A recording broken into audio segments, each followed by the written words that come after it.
میں تمہیں ایسا اب نسخہ دے دیتا ہوں، بھائی جنید صاحب آپ نے بڑی تقریریں کی، بڑی پھڑے ماری، تو اب آپ طریقہ بھی بتا دیں۔ میں آپ کو طریقہ بتا دیتا ہوں، اور قسم کھا رہا ہوں میں اللہ کی، اگر تم نے وہ کر لیا تو اللہ تمہیں بغیر مال کے پال کے دکھائے گا، ٹھیک ہے؟ اب غور سے سننا میری بات۔ مولوی صاحب وہ قرآن کی کون سی آیت ہے جس میں اللہ نے مال خرچ کرنے کے 6 طریقے بتائے ہیں کہ اس پہ خرچ کرو، اس پہ خرچ کرو، اس پہ خرچ کرو، مساکین پہ خرچ کرو، رشتہ داروں پہ خرچ کرو؟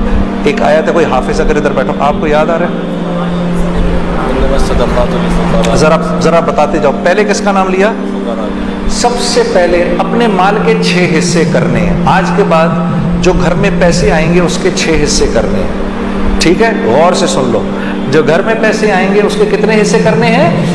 6 حصے کرنے ہیں۔ سب سے پہلے کس پہ خرچ کرنا ہے؟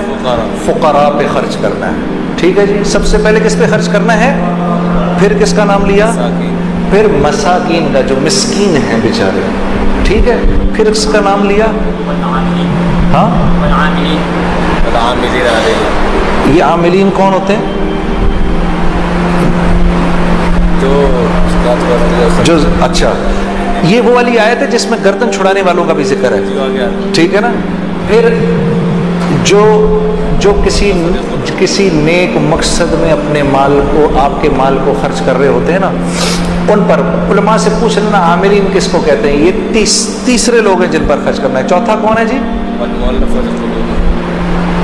جن کو دین کے قریب کرنے کے لیے، ہاں، جن کو دین کے قریب کرنے کے لیے، یعنی جب اللہ کے راستے میں، یعنی جو قریب آ رہا ہو اس پر خرچ کرنا، جو دین کے قریب آ رہا ہو اس پر خرچ کرنا۔ یہ نہیں کہ دعوت دینے گئے تو اسی کے گھر میں کھانا شروع کر دیا، جی ہاں جی۔ میرا ایک دوست ہے، وہ تو یہ کرتا ہی کرتا ہے، میں اس کو سمجھاتا ہوں نہ کیا کر۔ وہ جس کے گھر جاتا ہے، سر ہم بیٹھے ہوئے چائے منگوا لیں گھر سے، اندر سے، جس کو دعوت دینے گئے اسی کے گھر سے چائے منگوا لی۔ جس بندے نے مجھے وصول کیا تھا، جنید غنی نے، وہ مجھ پر پیسہ خرچ کرتا تھا، اتنا کہ میں شرم کے مارے مجھے سمجھ بھی نہیں آتا تھا میں کیا کہوں، میں اس کی ہر بات مان لیتا تھا، وہ مجھ پر خرچ کرتا تھا، ٹھیک ہے؟ 4 ہو گئے، 5واں گردنیں آزاد کرنے میں، قیدی، جو قیدی ہوتے ہیں، جو عدالتوں میں پھنسے ہوئے ہوتے ہیں، جن پر قرض چڑھے ہوئے ہوتے ہیں،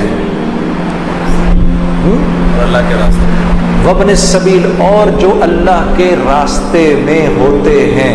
6 تو یہ ہو گئے۔ اپنے مال کے کرو 7 حصے، اور 7واں حصہ گھر والوں پر۔ اب یہ بات تو بڑی، پھر سمجھ رہے ہو کہ پاگل ہونا، ہاں کوئی گل نہیں، میرے نبی نے اللہ کا ذکر ایسے ہی کرنے کو کہا کہ لوگ تجھے پاگل ہی سمجھیں، تو پاگل بھی اگر سمجھ رہے تو کوئی بات نہیں۔ اپنے مال کے کرو 7 حصے، اور اگر تم نے اس طرح مال خرچ کر لیا، میں قسم اٹھا کر کہہ رہا ہوں کچھ عرصے بعد تمہیں روپے پیسے کی ضرورت سے اللہ آزاد کر دے گا۔ اگر نہ کیا تو مجھے پکڑ لینا، یہ بات مجھے مولانا سعید احمد خان صاحب کے توسط سے کسی نے بتائی ہے۔